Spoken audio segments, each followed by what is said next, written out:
Hello everyone.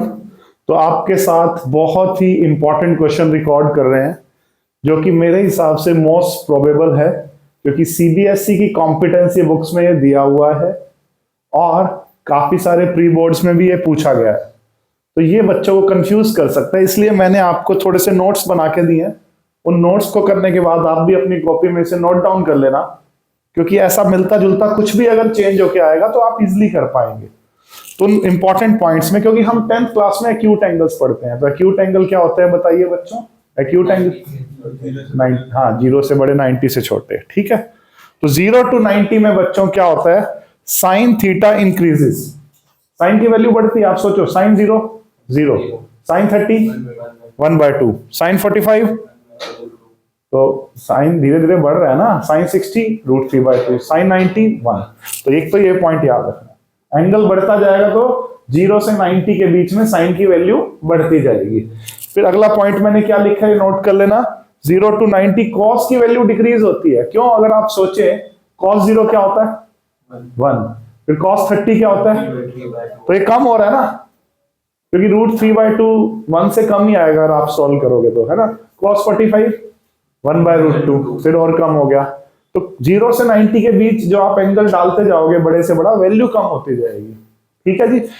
जैसे मैंने एक एग्जांपल लिया यहाँ पे, cos 30 cos 60 से बड़ा होता है, जबकि sin 60 sin 45 से पिछले पॉइंट के अकॉर्डिंग बड़ा होता है, ठीक है। फिर एक इंपॉर्टेंट पॉइंट, ये पॉइंट में बच्चे कंफ्यूज होते हैं थोड़ा सा, इसको थोड़ा ध्यान से करना। जब cos थीटा और sin थीटा का कंपैरिजन हो तो उसमें ध्यान रखना 0 से 45 की रेंज अलग बनानी है, 45 पे अलग रेंज बनानी है, और 45 से बड़े और 90 से लेस देन और इक्वल टू में अलग कंसेप्ट चलता है। देखो, 0 से 45 डिग्री के बीच में कोई एंगल डालोगे तो cos थीटा sin थीटा से बड़ा होता है। मतलब 0 से 45 का मतलब 0 या 45 से जस्ट कोई भी कम, 44 43, तो cos थीटा बड़ा होता है sin थीटा से। एग्जांपल लेते हैं, कोई वैल्यू बोलना जो आपको याद भी हो। 0 से 45 30, ठीक है। तो cos 30 क्या होता है बोलो, √3/2, और sin 30 क्या होता है, तो उस केस में तो cos बड़ा है ना, ठीक है। उस केस में कौन बड़ा है, cos बड़ा है। और एग्जैक्टली 45 पे दोनों बराबर होते हैं, देखो।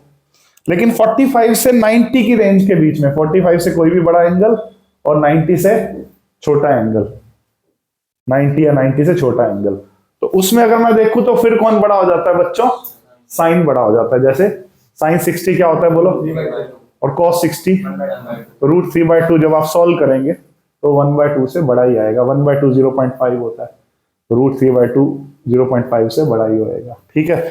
ये आप बातें समझ गए। फिर एक लास्ट पॉइंट और मैंने लिखा, 0 से आगे 90 तक जाएंगे तो टेंजेंट की वैल्यू बढ़ती रहती है, बढ़ती रहती है, बढ़ती रहती है, ठीक है।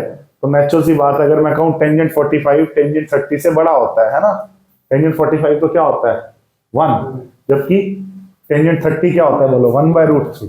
तो टेंजेंट 45 की वैल्यू टेंजेंट 30 से ज्यादा है, टेंजेंट 60 की वैल्यू टेंजेंट 45 से भी ज्यादा है, और एग्जैक्टली 90 डिग्री पे वो अनडिफाइंड हो जाता है वो फंक्शन। वो 11th में हम बहुत डिटेल में पढ़ेंगे। तो ये 10th के हिसाब से ये पॉइंट सही है, इन्हीं के बेस पे कोई क्वेश्चन आ सकता है जो मेरे को लगता है। जैसे कि ये आया, ठीक है। आइए इसको करते हैं। P and Q R acute angles, मतलब 0 से 90 के बीच में है। 10th में हमें एक्यूट एंगल ही पढ़ने होते हैं।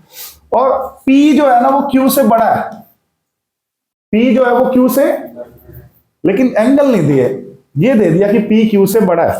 फिर कह रहा है which of the following is definitely true. Definitely true तो हमें साफ दिखाई दे रहा है कि जैसे जैसे एंगल बढ़ता है tan की वैल्यू बढ़ती है, तो tangent P is greater than tangent Q। लेकिन बाकी पॉइंट्स भी मैं आपको कराना चाहता हूं, क्योंकि क्वेश्चन अगर बोर्ड में बदल के आया तो हमारी वो थॉट प्रोसेस पहले से ही डेवलप्ड हो। फिर वो वैसे ए ऑप्शन क्यों मैंने रिजेक्ट कर दी, क्यों ट्रू नहीं है।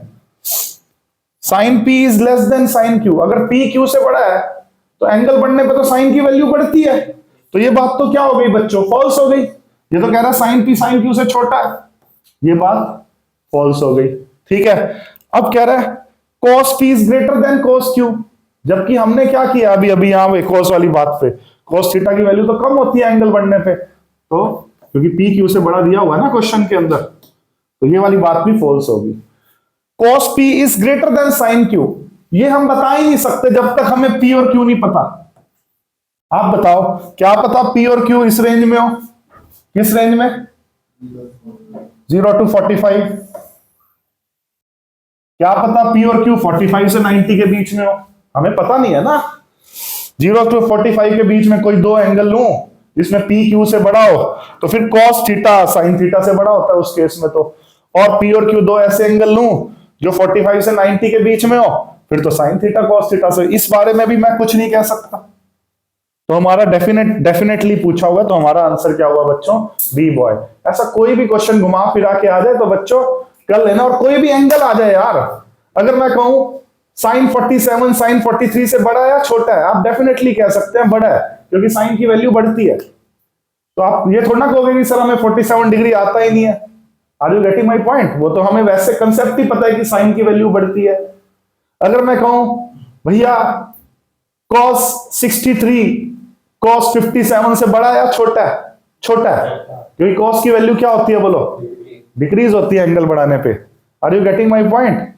तो टेंजेंट की वैल्यू बढ़ती है एंगल। तो अगर कोई ऐसा एंगल आ जाए जो आपको याद नहीं है लेकिन कंसेप्ट पता है, कोई भी 47 43 53, तो आप इजिली कर पाएंगे बोर्ड के एग्जाम में। ठीक है जी, thank you very much, have a nice time, all the best.